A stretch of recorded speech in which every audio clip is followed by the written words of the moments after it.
بسم اللہ الرحمن الرحیم۔ کہ صحیفہ کاملہ کے جسے زبور آل محمد کہا جاتا ہے، آسمانی کتابوں کے اندر جو مشہور 4 کتابیں، ورنہ تو تقریباً 104 صحیفے ہیں جو مختلف انبیاء پر مختلف اوقات پہ نازل ہوتے رہے، ان میں سے 4 مشہور کتابیں ہیں، گرچہ کہ انہیں بھی صحیفہ کہا جاتا ہے۔ صحیفہ کا مطلب کتاب ہے۔ 4 مشہور صحیفوں میں سے توریت ہے،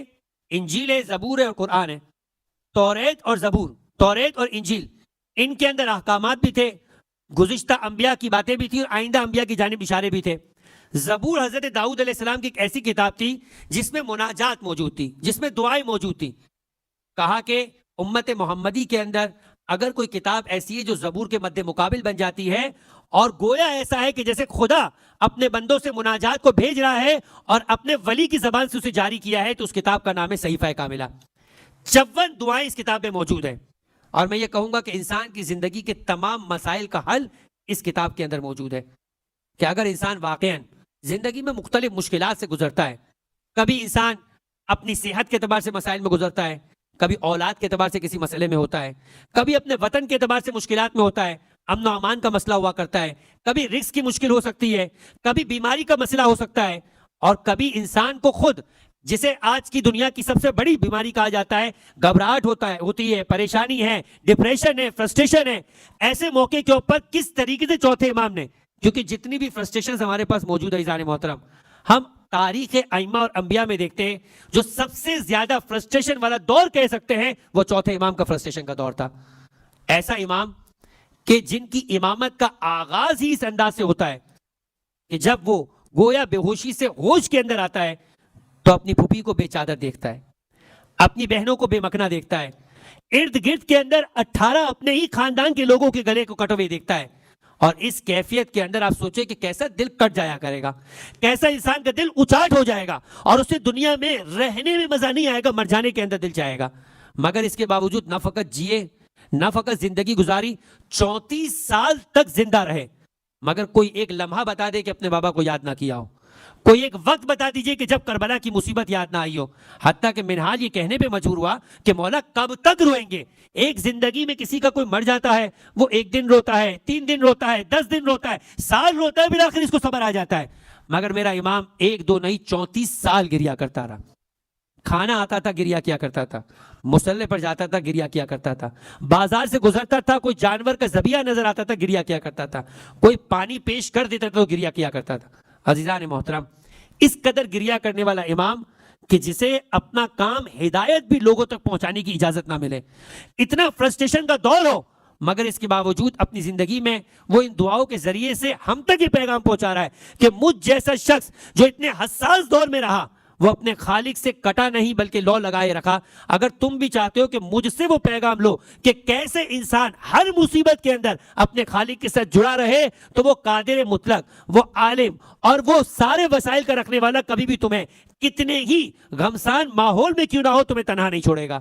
یہ صحیفہ کاملہ ہے۔ عزیزان محترم، جن کتابوں کو دیکھ کر چاہے مغرب کے محققین ہو، چاہے دیگر مسلمان فرقوں کے رئیس اور پڑھنے والے علماء ہو، وہ کہتے ہیں کہ ہمیں 2 کتابوں کو دیکھ کر یقین ہو جاتا ہے کہ یہ واقعی مکتب اہل بیت ہی ہے کہ جو حق ہے، ایک نہج البلاغہ اور ایک صحیفہ کاملہ۔ قرآن ان کے پاس بھی موجود ہے، مگر وہ دور ہے اہل بیت علیہ السلام کی ہدایت سے، اور افسوس ہوگا کہ اہل بیت کے ماننے والے بھی ایسے اہل بیت رکھ کر بھی ان کے فراہمی سے دور ہو۔ لہٰذا جب ماہ رمضان آتا ہے تو چوتھے امام ایک خاص انداز سے اپنے خالق کی بارگاہ میں پہنچ جاتے ہیں، بتاتے ہیں کہ اگر تم چاہتے ہو کہ خدا کی ایسی رحمت، ایسی برکت، ایسی مغفرت کو حاصل کرو تو تمہارا انداز خالق کی بارگاہ میں کیا ہونا چاہیے۔ میں ان میں سے چند الفاظ کو آپ کے سامنے پیش کر کے اپنی گفتگو کو آگے بڑھاؤں گا۔ درود پڑھیں محمد و آل محمد پر۔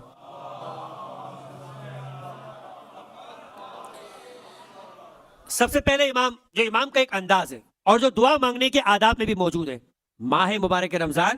جسے دعاؤں کی قبولیت کا مہینہ بھی کہا جاتا ہے، پروردگار عالم آج کی شب کے اعتبار سے روایتوں میں الفاظ ہے اور خود معصوم فرماتے ہیں کہ بعض دعاؤں کی کو قبولیت سے روک دیتا ہے۔ دعا اس قابل ہوتی ہے کہ اسے قبول کر لیا جائے۔ پہلے تو خود یہ سوال ہے کہ انسان جس طریقے سے ہم اور آپ عمر کے اس حصے پہ پہنچ جاتے ہیں کہ ہماری اولاد ہو جاتی ہے، اولاد ہونے کے بعد وہ اپنے اس بچپنے کی عمر میں، اپنے لڑکپن اور ناسمجھی کی عمر میں بہت ساری خواہشات رکھتی ہے،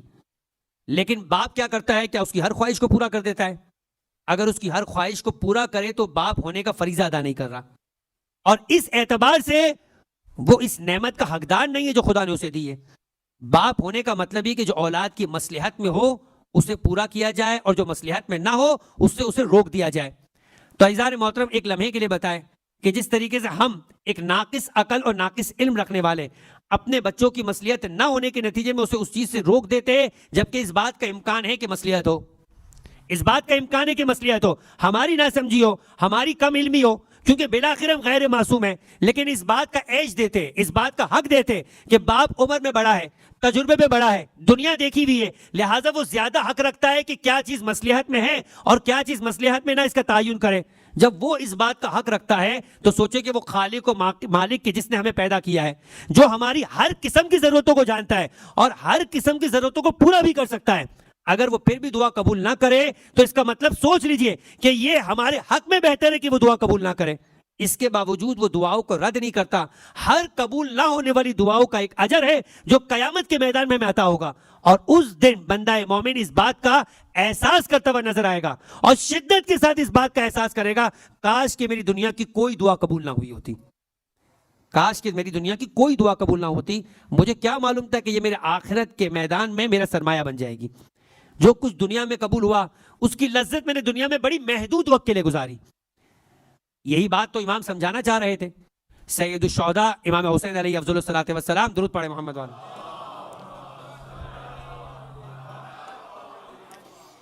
جب ایک معلم قرآن نے ماہ رمضان، جو روایت ہے کہ لکل شیء ربیع، ہر مہینے کا ایک، ہر شے کا ایک مہینہ ہوتا ہے،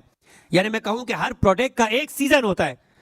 کہا کہ ماہ رمضان پروڈکٹ، یعنی یہ کون سا چیز ہے، اس مہینے میں کیا چیز مناسب ترین ہے؟ کہ اس مہینے میں قرآن کی تلاوت مناسب ترین ہے۔ قرآن کی تلاوت ایسی کہ خدا ہر آیت پر ایک قرآن کی ختم کرنے کا ثواب عطا کرنا چاہتا ہے۔ اب ہماری نگاہ کے اندر قرآن کتنا اہم بن گیا ہے کہ دنیا کی ساری چیزیں یا دنیا کے گھر کے اندر موجود ساری کتابیں اہم ہوگی، لیکن سب سے زیادہ نعوذ باللہ غیر اہم کتاب قرآن مجید،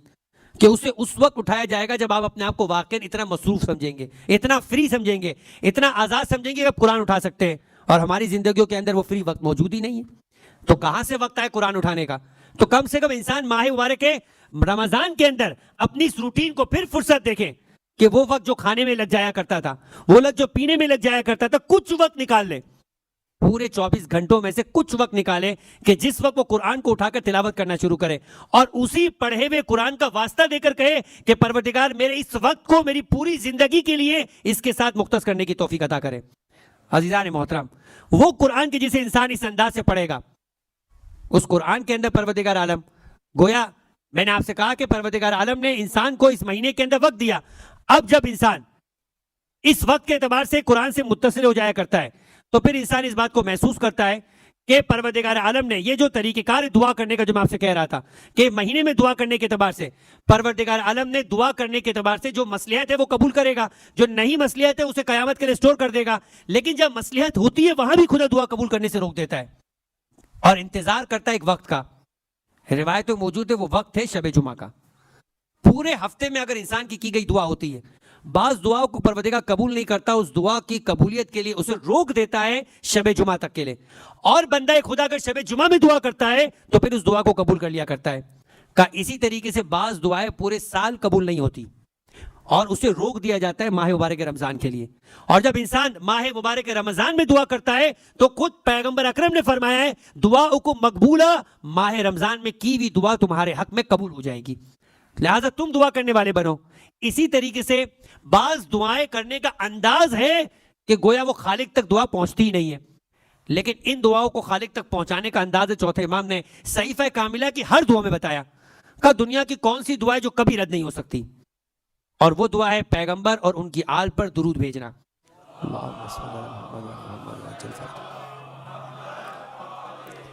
پیغمبر ان کی آل پہ درود بھیجنا، اور اتنا یقین تھا پیغمبر اکرم کو کہ مشہور روایت ہے کہ جب پیغمبر مسجد نبوی میں ایک مرتبہ ممبر کی جانب جا رہے تھے، ممبر کے 3 زینے تھے، پہلے زینے پر آئے کہا آمین آمین آمین،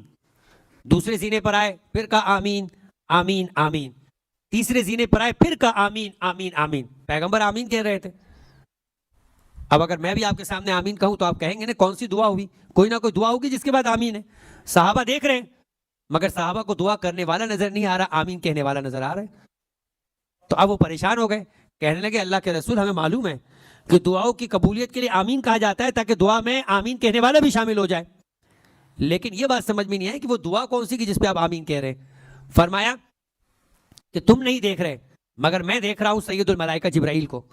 جبرائیل ایک بات کہہ رہے ہیں میرے سامنے اور وہ بات اتنی سچی ہے کہ میں آمین کہے بغیر رہ نہ سکا. کہا جبرائیل نے پہلی بات یہ کہی کہ بدبخت ہے, محروم ہے وہ شخص کہ جس کے پاس ماہ رمضان آئے اور وہ اپنے گناہوں کو بخشا نہ سکے. میں نے کہا آمین آمین آمین, یعنی پیغمبر بھی کہہ رہے کہ واقعاً وہ شخص بدبخت ہے بدبخت ہے بدبخت ہے کہ جس سے ماہ رمضان گزر جائے مگر وہ اپنی پیٹھ کو اپنے گناہوں کے بوجھ سے ہلکا نہ کر سکے. ہر افطار کے موقع پر آپ یہی دعا کر رہے ہوتے ہیں, ہر نماز کے بعد ایک دعائے فریضہ ہے کہ جو یا علی یا عظیم ہے, یہی دعا ہوتی ہے اعتق رقبتی من النار, میری گردن کو آتش جہنم سے آزاد کر دے. ماہ مبارک رمضان کی تمام دعاؤں کا نچوڑ یہی ایک جملہ ہے جو شاید ہماری نگاہ میں نہ ہو کہ آخر اس میں کون سے اتنا بڑا کمال ہے, مگر عزیزان محترم اگر انسان جہنم سے بچ گیا تو دنیا کی ہر نعمت پا جائے گا, اور اگر جہنم سے نہ بچ سکا تو دنیا کی کوئی نعمت کیوں نہ پالے, آخر کو اس کا اثر ختم ہو کے رہنا ہے اور اس کا اثر جہنم کی آگ کے ساتھ ختم ہوگا. لہذا معصوم سمجھاتے کہ دیکھو تم دنیا کی کوئی نعمت کا سوال کرو نہ کرو, ماہ مبارک رمضان میں ایک سوال ضرور کرو کہ خدا تمہاری گردن کو آتش جہنم سے آزاد کر دے, جہنم کے مستحق تم نہ بننے پاؤ. اس کے بعد فرمایا کہ جبرائیل نے آگے بڑھ کے کہا کہ بدبخت ہے وہ شخص کہ جسے ماں باپ جیسی نعمت نصیب ہو. ہر ایک کو بھی نصیب نہیں ہوتی, ہر ایک کو موقع نہیں ملتا کہ دنیا میں اس انداز سے ان کی خدمت کر سکے کہ جب وہ خدمت کے مستحق بن جائے, جب وہ حقدار بن جائے خدمت کے, وہ تو پوری زندگی حقدار ہے, مگر آپ اس قابل بن جائے کہ اب خدا نے آپ کو وہ توانائی دی ہے کہ آپ ان کی خدمت کر سکے, اور اس موقع پر انسان خدمت نہ کرے اور اپنے آپ کو بخشوا نہ سکے تو پیغمبر فرماتے ہیں کہ بدبخت ہے وہ شخص, بدبخت ہے وہ شخص, بدبخت ہے وہ شخص. وہ روایت پیغمبر کی موجود ہے کہ جب ایک مرتبہ ایک شخص آ کر کہتا ہے کہ اللہ کے رسول